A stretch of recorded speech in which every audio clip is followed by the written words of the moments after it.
안녕하세요. 굿모닝 성공투자의 아침 김은수 앵커입니다. 자, 우리 굿모닝 성공투자의 아침에서는요. 매주 월요일부터 금요일까지 그리고 아침 6시부터 7시까지 팍스경제TV의 최고의 증권 전문가들과 함께 주식 투자에 유용한 팁을 드리고 있습니다. 자, 최근 주요 시황이나 업종 분석 그리고 종목 분석이라든지 핫한 주식시장의 이슈를 분석을 해드리고 있습니다. 자, 주식 투자에 반드시 필요한 기초 교육부터 심화 교육까지도 진행을 하고 있는데요. 방송 내용에 대한 질문이나 방송 자료, 분석 자료가 필요하신 분들은요. 여기 하단에 나와 있는 노란통 메신저를 통해서 누구나 무료로 받아가 보실 수가 있습니다. 자, 하단의 안내와 같이 노란통 메신저를 실행하시고요. 오픈 채팅방 검색을 누른 다음 하단에 안내되어 있는 오늘 방송을 진행하시는 전문가님의 키워드를 입력하셔서 검색하시거나 만약 그게 너무 귀찮다 하시는 분들이 계실 겁니다. 자, 오른쪽 하단에 나와 있는 QR코드를 이용하시면 되는데요. 자, 스마트폰을 꺼내셔서 카메라를 실행하시고 이 QR코드를 가져다가 대시기만 하시면 바로 입장이 가능합니다. 자, 입장하셔서 방송 보고 왔어요 라고 하시면서 교육 자료 그리고 시황 자료 그리고 종목 상담까지 다 편하게 받아 가보시길 바라겠습니다. 자, 본 방송은 녹화 방송입니다. 일정 부분 시차가 있을 수 있다는 것을 감안해 주시고 시청해 주시길 바라겠고요. 자, 우리 굿모닝 성공투자의 아침에서는 팍스경제TV의 전체 증권 전문가님들 중에 수익률이 가장 좋은 메인 간판 전문가님들만 나오고 있습니다. 자, 오로지 수익률 상위 랭크자들만 이 굿모닝 성공투자의 아침에 출연할 수가 있기 때문에 우리 시청자 여러분들께 많은 도움이 되실 거다라고 믿고 있습니다. 자, 그럼 오늘 방송을 해주실 우리 전문가님 바로 만나보러 가실까요?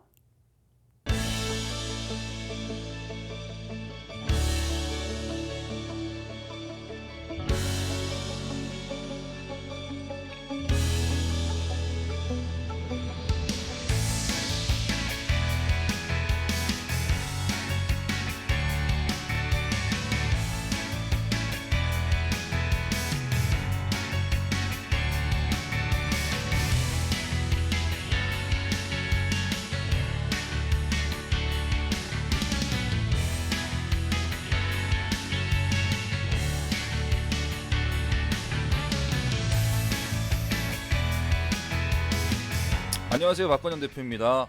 종목 리뷰 시간을 가져볼 건데요. 우선은 제가 무료 노란톡방에 그동안 이제 다양한 산업군의 다양한 종목들을 많이 소개를 해드렸던 것 같습니다. 대표적으로 최근에 퍼포먼스가 조금 좋았던 한 종목을 우선 먼저 살펴보겠습니다. 상신 EDP라는 종목이죠. 상신 EDP 무료 노란톡방 추천주였죠. 최근에 2차 전지 산업이 좀 시장을 좀 주도하게 되면서 소부장 종목들이 여전히 좀 강세인 좀 측면입니다. 특별히 나왔다고 하는 신모멘텀은 특별히 나온 건 없었고 예고가 늘 되어 있었다. 그 나온 게 뭐냐면 신모멘텀이라고 한다면은 소재 업체들이 수주 공시를 연일 빵빵 터트리고 있다는 것이겠죠. 소부장 종목들이 이제 소재주들이 먼저 원래 2차 전지는 소재가 주도주고 그 다음에 부품 장비 쪽은 이제 좀 천천히 거북이같이 움직이면서 실적으로 조금 이끌어가는 우상향 패턴을 보여왔는데 그동안 이제 논란이 되었던 게 뭐였습니까? 비싸다. 근데 중요한 거는 싸요.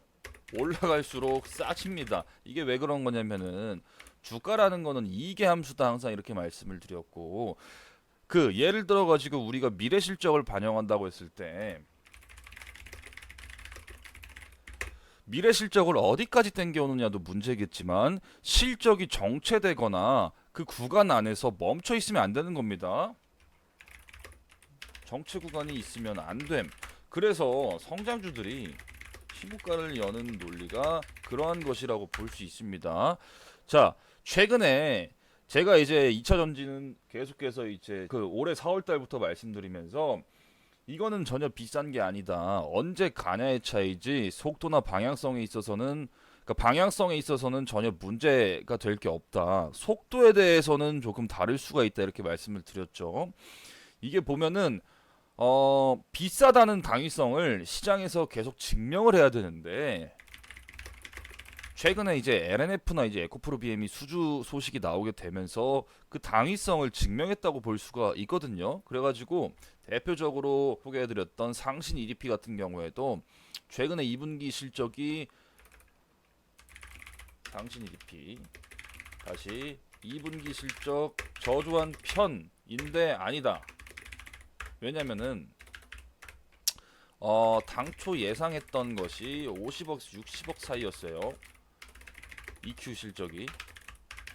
근데 여기서 실발표를 38억 정도 했습니다. 그러면은 결과론적으로 10억에서 20억 정도 미달된 건데 시가총액 2천억 하는 중소형주들은 분기 실적을 정확히 에스티메이트 하기가 힘듭니다. 정확하게 추정하기가 어렵고, 그리고 보다 중요한 거는 이미 지난해 실적 발표, 예를 들어서 4Q 실적 발표를 한 시점에서 여기가 이제 4Q 실적 발표였죠.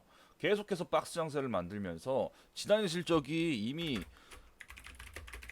이미 최대 실적을 경신했는데도 불구하고 주가 반영이 없었다. 이유가 뭐였냐? 부품주여서.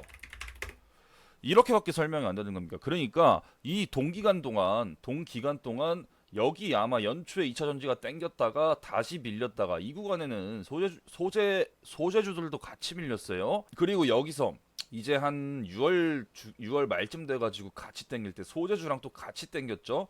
그리고 또 같이 한 번 더 땡기고, 중요한 거는 얘네 같은 경우에는 실적이 역대 최대치를 경신했는데도 불구하고 주가가 전혀 반영을 안 했다, 이렇게 보는 게 가장 객관적이겠고, 최근에는 좀 따라가는 거겠죠. 그러니까 동종업 키맞추기라고 해가지고 안에 이제 피어 그룹 안에서 소재랑 부품 장비 다 나눠놓고 소재주들이 그냥 PER을 8, 90배를 부여하고 있으니까 평소에 이제 20배 이내에서 거래되는 부품주애들 같은 경우에는 충분히 올라갈 수 있는 당위성이 증명된 거라고 볼 수 있습니다. 그 중요한 거는 여기 실적 발표를 자세히 보게 되면은 시장에서 이해했던 거는 동업종 내에서 캡어셈블리 제조하는 신흥 SEC가 2분기 실적이 잘 나왔거든요.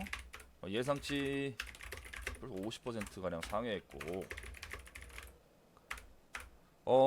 얘네는 상회했는데 왜 얘는 상신 EDP 뭐 실적이 심지어 적자도 아니고 못 나왔을까?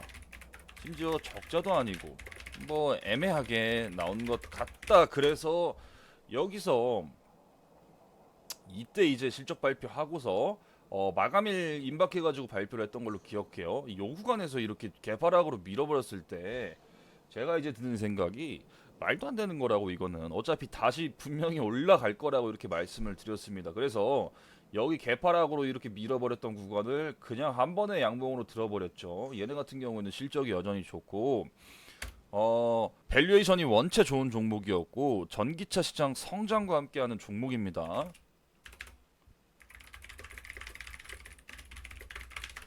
언제 올라가도 이상하지 않을 만큼 종목 자체가 건실했던 종목이라고 볼 수 있겠습니다. 과거에 상신 EDP가 국내 자동차 부품 회사 중소사를 인수해서 자동차 부품 사업도 같이 영위했었거든요.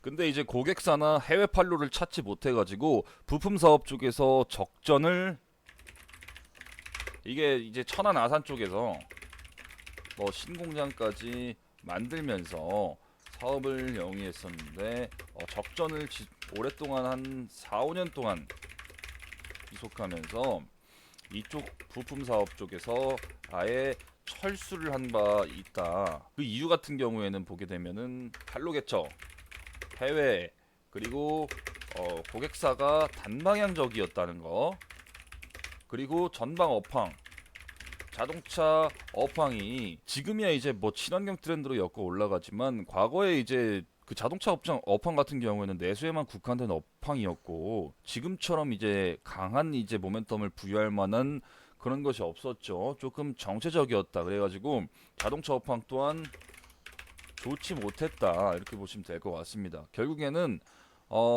이 회사가 2차 전지 소재를 담는 캔 이제 그 소재를 담는 캔 쪽으로 이제 좀 집중을 하면서 마켓 같은 걸로 보면 돼요. 그쪽으로 집중하게 되면서 삼성 SDI와도 물꼬를 텄다고도 이렇게 볼 수 있겠습니다. 그래가지고 법인이 이제 해외에 몇 개가 있는데 대표적으로 이제 헝가리 쪽이 해외 거점이고 라인도 이제 점차적으로 계속해서 늘리면서 늘어나는 이제 공급 물량에 대비하려고 이제 이 회사가 증설 계획도 어느 정도 의도하고 있는 것으로 보여집니다. 아직 시장에 밝혀진 건 없겠지만 자 우리가 전기차 시장을 한번 보게 되면은 8월 5일 미국에서 조 바이든 대통령이 2030년까지 미국 내 신차 판매 비율 중에 50%를 친환경차로 재편하는 행정명령에 서명했습니다.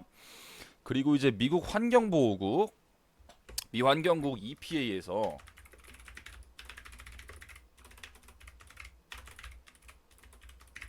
(2030년까지) 신차 평균 연비를 대폭 상향했습니다. 그게 어떻게 되냐면은 기존 43.3마일 여기서 이제 52마일로 상향할 것을 촉구했다.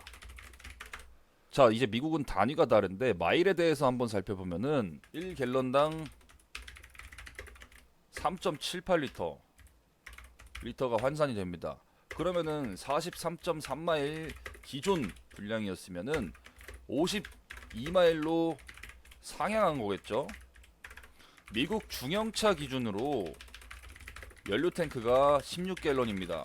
우리나라 같은 경우에는 그 만땅 기준이에요. 만땅 기준. 우리나라 같은 경우에는 그 준중형 이제 중형 정도가 이제 한 50에서 한 60 정도의 연료 탱크를 가지고 있죠.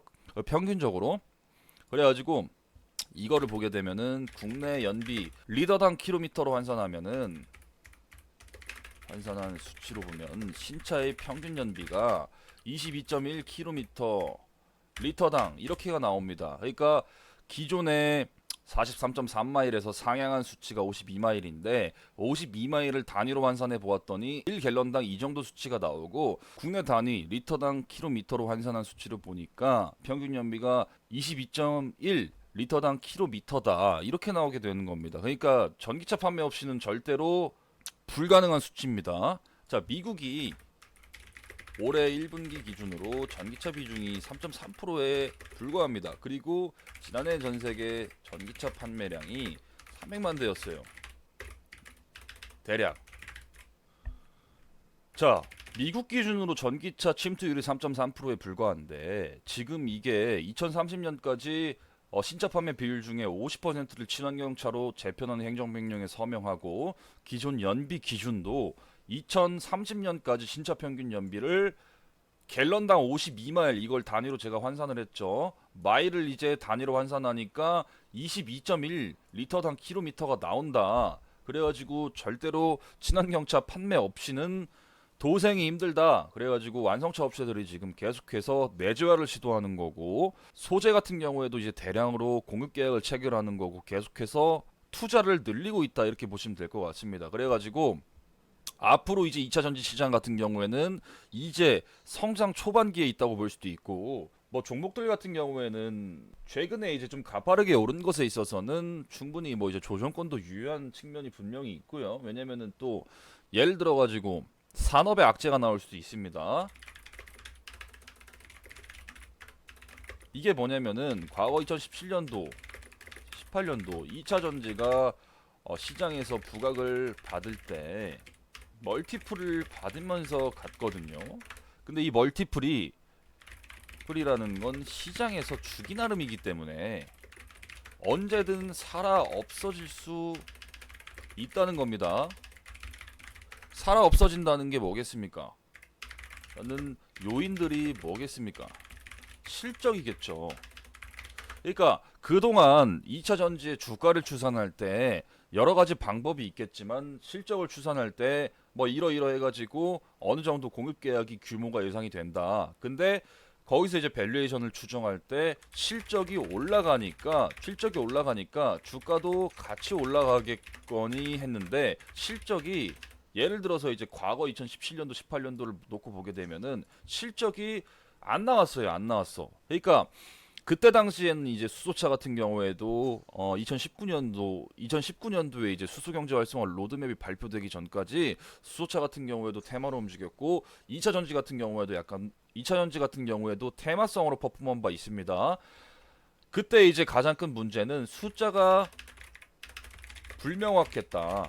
아예 업종 좋고 앞으로 올 트렌드인 건 알겠는데 지금 실적 적전 지속되는 업체들 많고 유증 땡기고 유증 땡기지 뭐 설비 투자지 돈도 없는데 이거 주가 어떻게 평가할 거냐 이런 시장 컨센서스가 의견이 지배적이었다. 그래가지고 산업 리스크, 산업의 악재가 나온다는 거는 당연히 실적으로 증명하지 못한다면은 멀티플이 하향될 수 있다.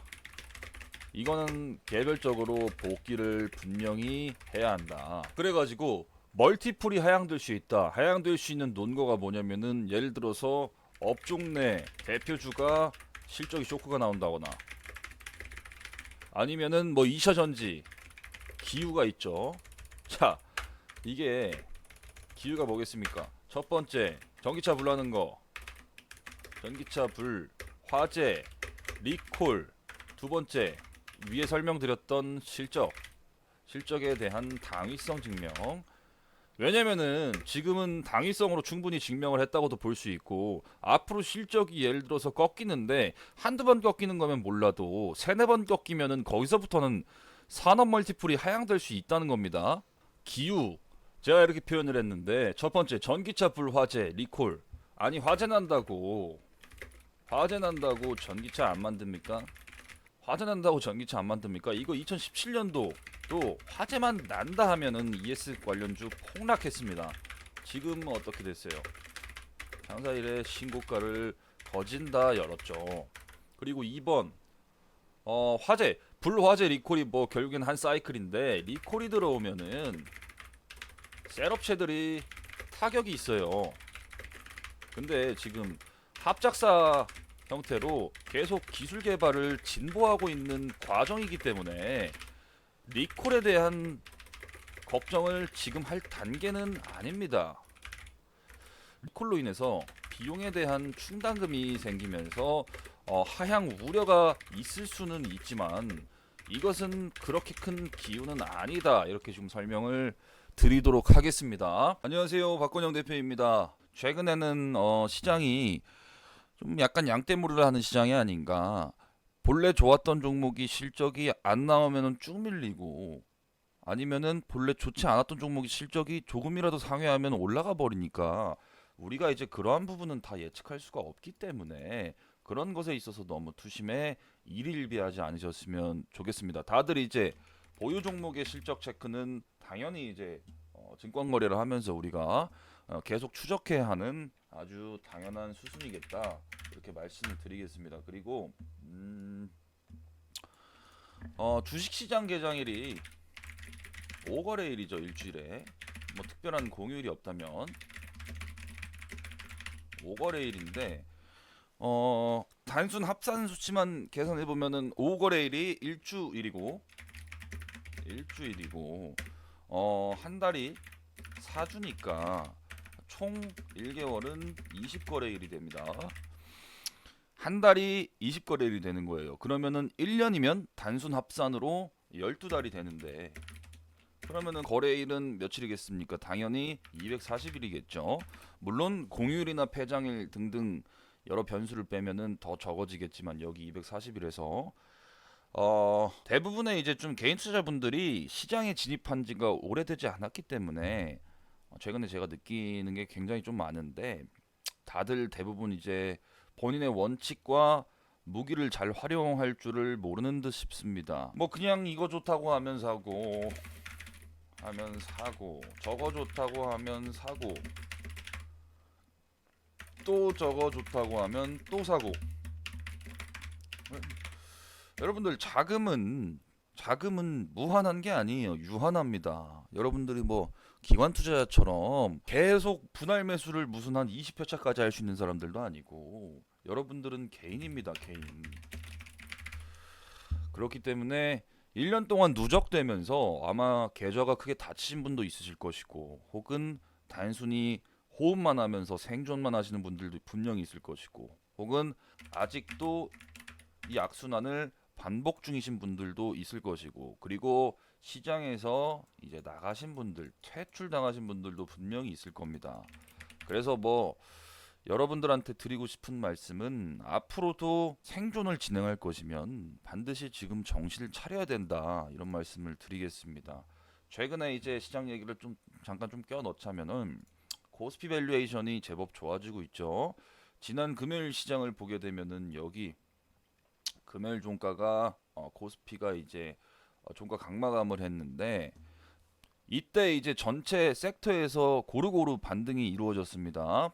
이게 보통 시장이 횡보하거나 아니면은 조정받거나, 횡보하거나 아니면 조정받거나 다시 횡보하거나 조정받거나 이럴 때, 뭐 악재가 연일 쏟아져 나올 때, 혹은 악재가 없더라도 단순 수급적인 문제가 기인했을 때 한 섹터에서 수급을 과하게 받으면서 애매한 타 섹터까지 끌어내리면서 종목들이 갑니다. 그러한 이유에 있어서는 주식시장이 비이성적이기 때문에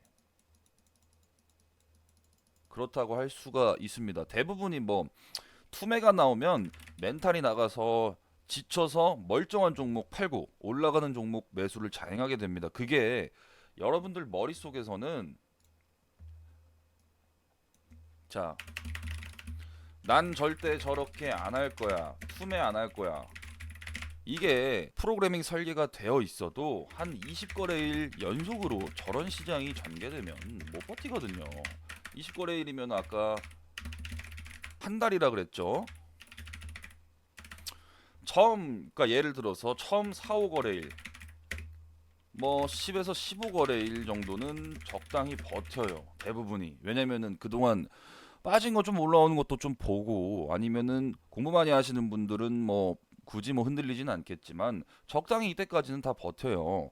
근데 한 16거래일, 20거래일 이렇게 타 섹터까지 끌어내리면서 이렇게 이제 혈액순환이 돌지 않는 시장이 지속되다 보면, 내 판단이 틀린가? 이런 생각을 하는 겁니다. 그리고 우르르 가는 섹터를 우르르 매수, 이렇게 됩니다. 그러면 어떻게 되겠습니까? 당연히 여기서 고점 매수를 하는 겁니다. 이때는 멘탈이 굉장히 나가버리는 시기거든요. 여러분들의 선택에 있어서, 뭐 주식을 하면서 당연히 선택의 시간이 계속 공존하겠지만, 말로는 분명히 난 지킬 수 있어, 난 할 거야. 근데 시장 보다 보면은 저렇게 된다니까요. 그저 본인 선택에 자신이 없고 나약하기 때문에 무언가 자꾸 하려는 바보 심리를 유발하게 되는 겁니다.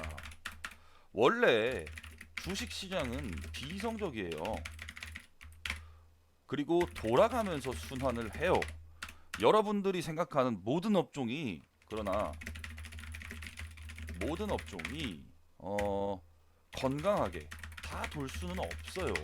탈선되는 업종도 있을 거고, 뭐 아니면은 섹터 자체 펀더멘탈이 많이 안 좋아져가지고 우르르 빠져버리는 섹터도 있을 것이고, 여러 가지 상황을 반영하겠지만, 그래서 뭐 좋은 업종이 싸질 때는 더 담아가는 시기다.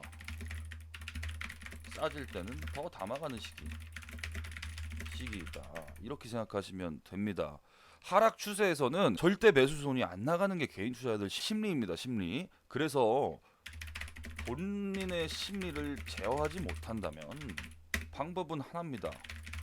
학습. 두 번째, 예수금 줄여라. 어쩔 수가 없어요. 투자금을 낮추거나, 자, 학습, 두 번째 예수금 줄여라. 세 번째 방법 하나 더 있습니다. 떠나라. 이겁니다. 그러니까 본인의 심리를 제어하지 못한다면은 그냥 학습을 하거나, 불안감을 덜기 위해서 내가 왜 이 종목을 사고 내가 왜 들고 있는지, 그리고 어디쯤에서 팔지, 그리고 어디쯤에서 더 살지, 이런 거 체킹하시고, 단순히 차트가 이렇게 쭉 이렇게 하락장에서 밀린다고 해서 여기서 1차 매수, 그 다음에 여기서 1차 매수, 하나는 여기서 1차 매수, 그럼 어떻게 돼요? 평단가는 계속 낮아지는 듯 하는데 이 단일 종목에서 비중이 과하게 실려가지고 이 단일 종목이 한 번 더 밑으로 빠지면은 이것 때문에 계좌가 밑으로 가는 거예요. 대부분 다 알고 계시잖아요. 그래서 본인의 심리를 제어하지 못한다면은 세 가지 방법이 있다.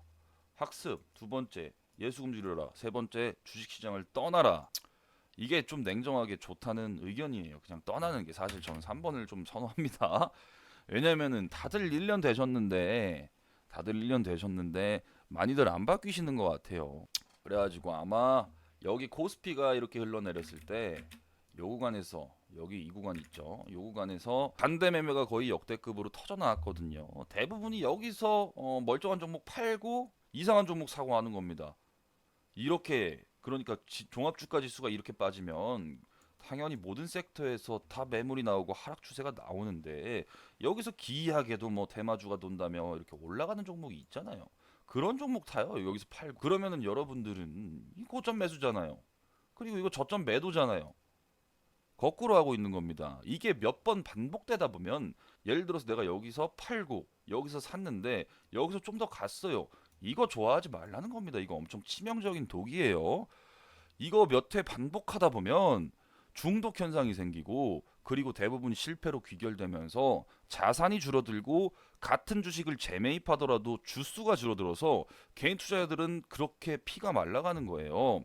지금 정도면은 솔직히 그냥 한국 증시는 박스 장세로 봐야 되고 이 시장은 분명한 건 그냥 버티는 시장이 아니란 말입니다. 그러니까 투자 경력 1년 이상 되신 분들은 이제 1년 이상 되신 분들은 반성을 많이 하셔야 된다는 의미예요.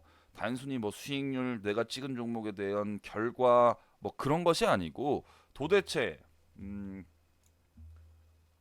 도대체 나는 무슨 생각으로 주식을 하고 있는가? 이런 거에 대한 고찰입니다. 고찰. 그리고 사색하세요. 그래야 시장에서 살아남습니다.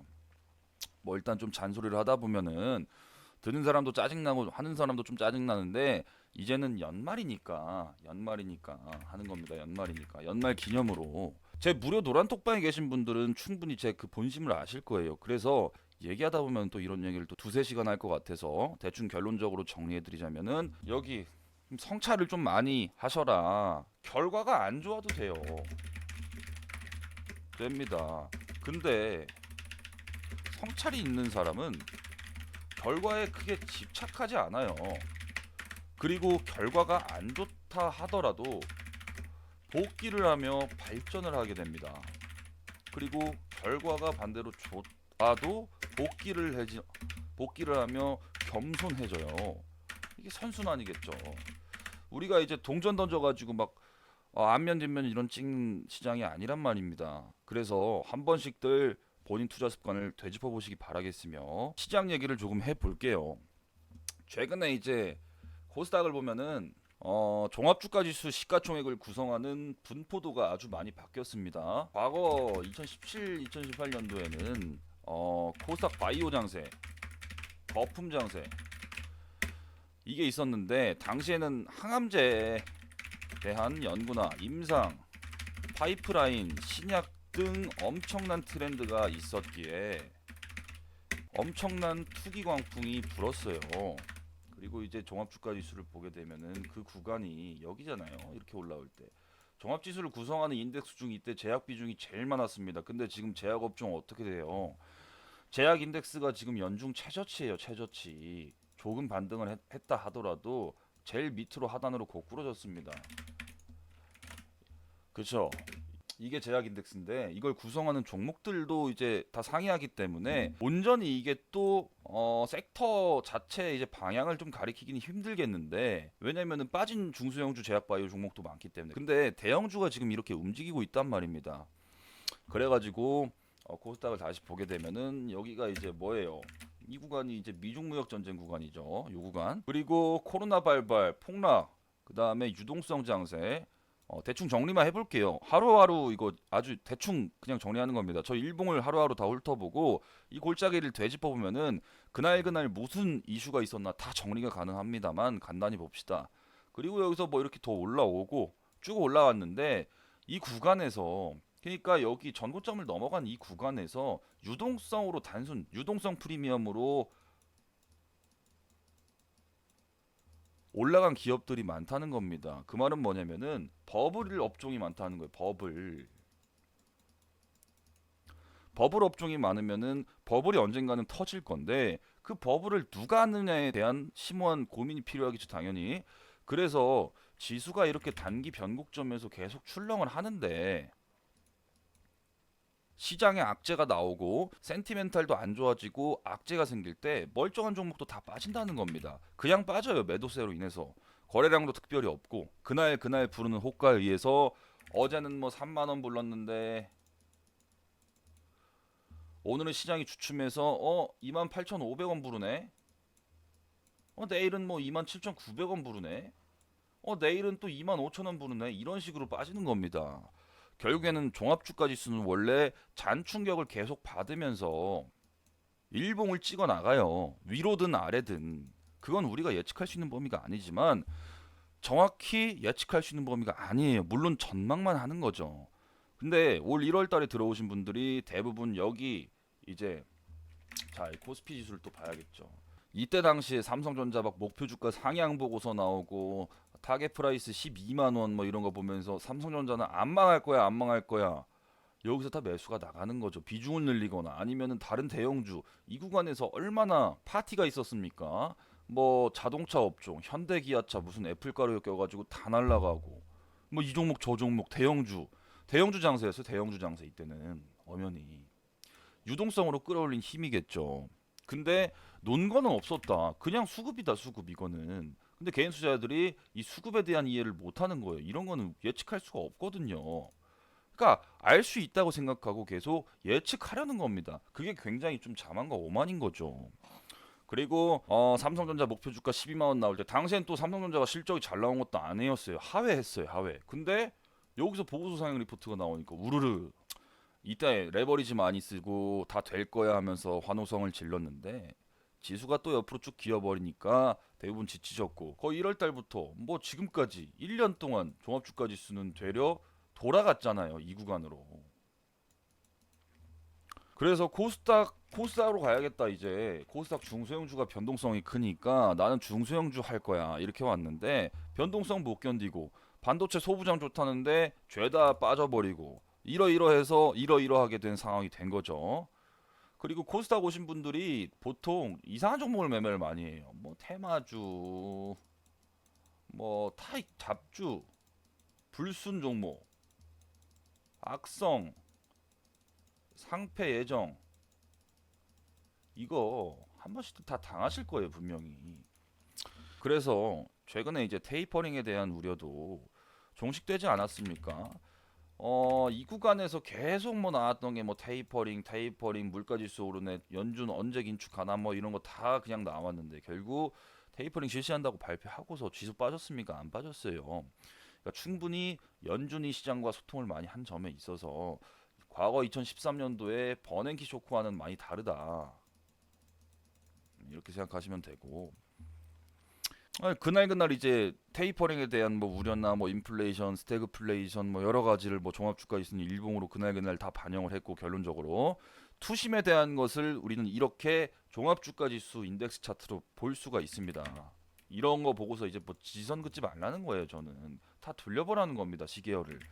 그래서 결론적으로 뭐 계속 이제 투자를 이어나가실 분이라면은 1년 동안 도대체 내 투자 습관이 어땠는지 한번 꼭 되돌아보시고요. 내년도 장도 열리고 내후년도 열리고 나중에 내가 죽어도 열리는 게 주식시장입니다. 그렇기 때문에 너무 급하게들 생각하지 마세요. 너무 급하게들. 네, 1부는 여기서 마치겠습니다. 2부 때 뵙겠습니다.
안녕하세요, 박건영 대표입니다. 우선은 교육업종을 하나 살펴볼 겁니다. 오늘 제가 이제 무료방에 관심 추천주로 언급드렸던 디지털 배송이라는 종목이 있어요.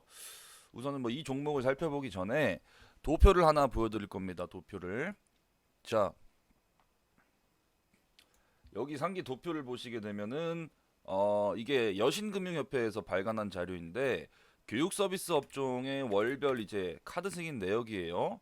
2021년 상반기 이제 8월까지 이제 집계를 했을 때 상반기에만 카드 승인이 7.6조 원이 나왔다. 이게 전년 대비 20% 증가한 이제 증감률이라고 여기 이렇게 표현을 했는데, 우리가 이제 코로나가 발발한 이후로는 2020년 이제 2월 달 이제 우한 코로나발이 발발하면서 국내 업종 서비스 업종이 굉장히 타격을 많이 받았죠. 그러니까 발발한 이후로는 당연히 오프라인 쪽 학원이 타격이 있을 수밖에 없기 때문에 발발 직후인 2월 달부터 이제 3월 달까지 이렇게 계속 감소하는 것을 볼 수 있습니다. 당시에 이제 학원이나 학교가 이제 개학 연기를 하면서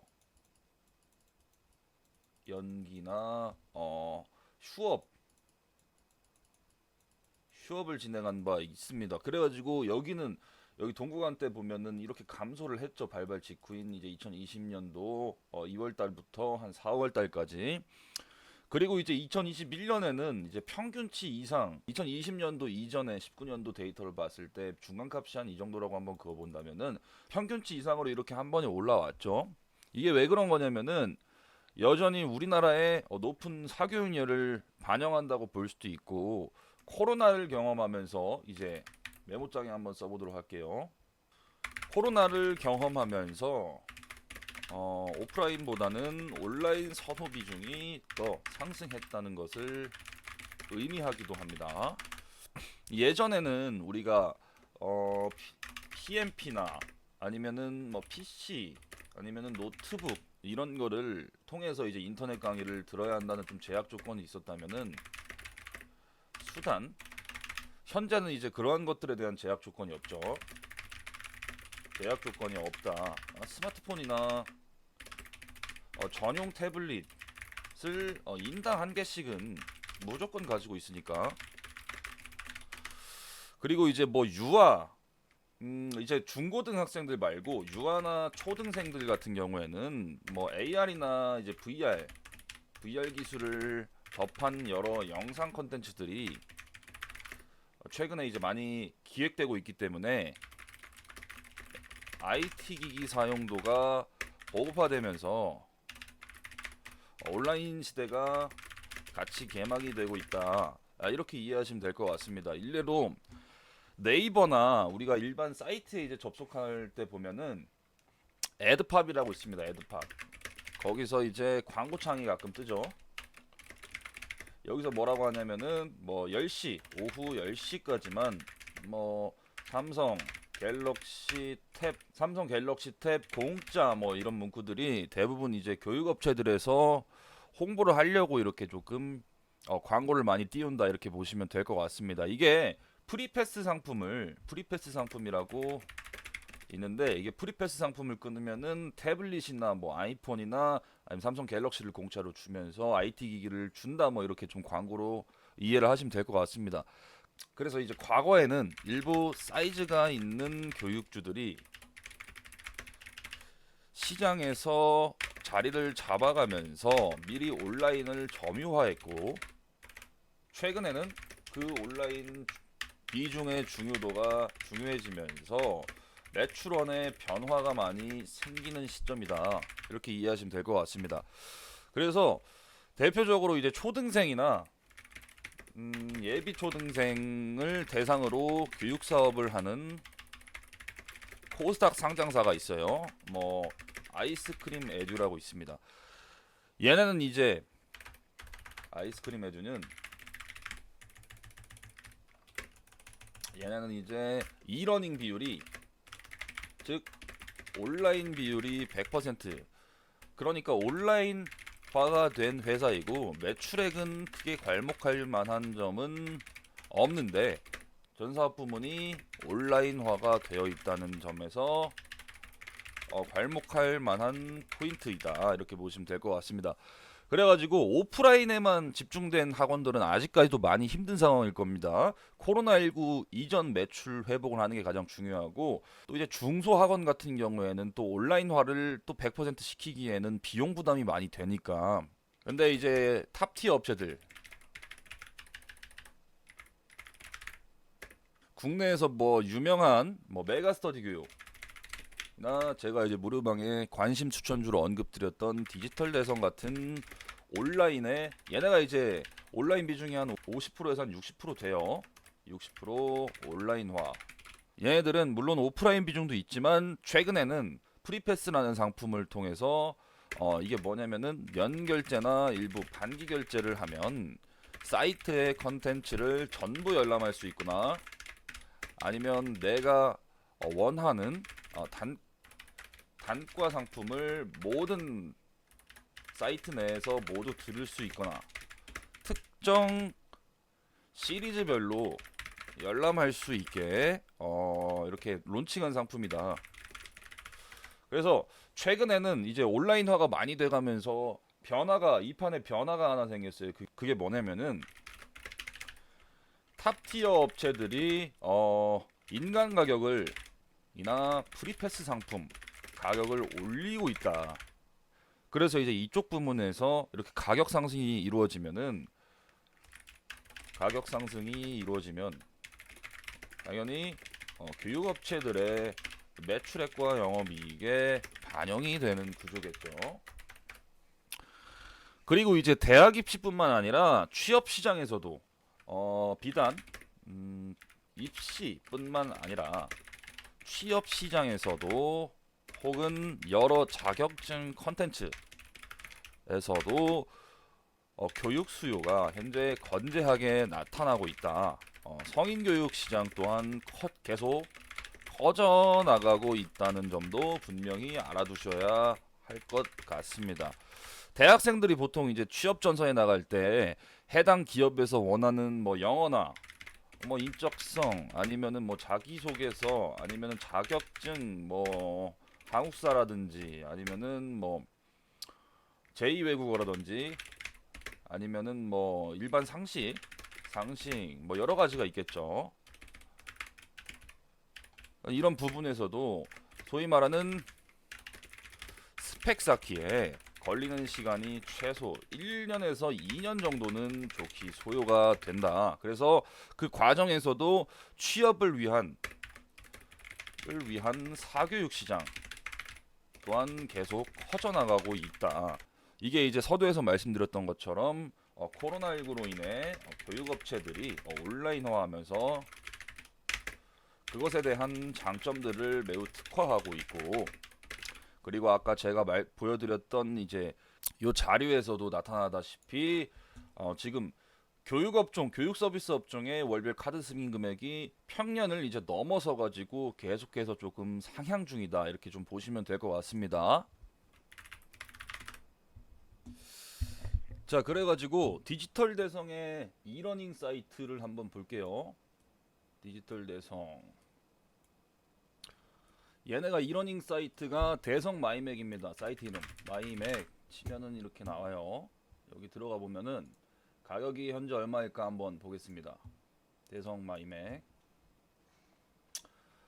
패스, 올 패스, 아까 말씀드렸던 이제 프리패스 개념이에요. 프리패스 뭐 회사마다 이제 조금 혜택은 뭐 좀 다를 수 있는데, 뭐 대표적으로 이제 과목 수에 제한이 없고 강사 수에 조금 제한이 없는, 여기 이제 쭉 내려보다 보면은 뭐 가격이 나와 있죠. 여기 35만 원이라고 적혀 있습니다. 이게 뭐 얘네가 이제 뭐 수능일까지 전광자 무제한, 그러니까 내년까지로 이렇게 돼 있죠. 올해 수능까지는 뭐 이제 다음 달이니까 얼마 안 남았으니까 수능일까지 무제한 수강, 뭐 보게 되면은 여기 강사진들이 뭐 이렇게 뭐 엄청나게 많죠.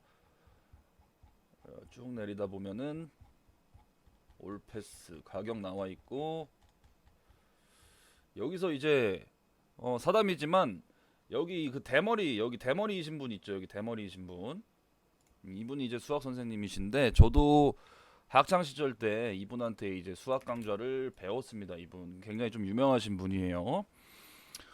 이게 여기서 가격을 보면은 현재 2022년 수능까지 35만 원인데 판가 상승이 얼마나 됐냐면은 좀 지우고 2019년도 기준으로 대성 패스 그러니까 패스 기준 19만 원이었어요. 그리고 지난해 11월에 29만 원으로 인상 엄청나게 상승한 거죠. 그리고 12월에 또 32만 원으로 인상 2020년 기준이겠죠. 이건 지난해니까. 그리고 올해 35만 원으로 인상 2021년 그러면은 2년 만에 거의 19만 원에서 35만 원이면은 100% 가까이 상승한 겁니다. 디지털 대성의 사업 보고서를 보게 되면은 여기 이제 이렇게 가격이 나와 있어요. 여기 제22기 반기가 이제 2020년 1월부터 6월까지를 말하는 것 같은데 이미 전년 대비 온라인 강의 이제 이 가격 변동이 이게 약간 평균 가격으로 추산한 것 같습니다. 그러니까 이게 패스 가격도 오르면은 뭐 오르는 거고 아니면 단가 가격이 오르면 오르는 거겠지만 중요한 거는 상승 추이에 있다. 전년 대비 이제 21기 연간 2019년 대비해서 22기 반기 때 이미 20% 가량 상승을 했죠. 수강료도 전체적으로 학원 수강료도 전체적으로 한 20% 가량 상승을 했고 뭐 모의고사비나 뭐 교재비 뭐 교습용 교재 뭐 이런 거는 뭐 그대로지만 강의비가 상승했다는 거를 알 수가 있습니다. 본래 제조업 같은 경우에는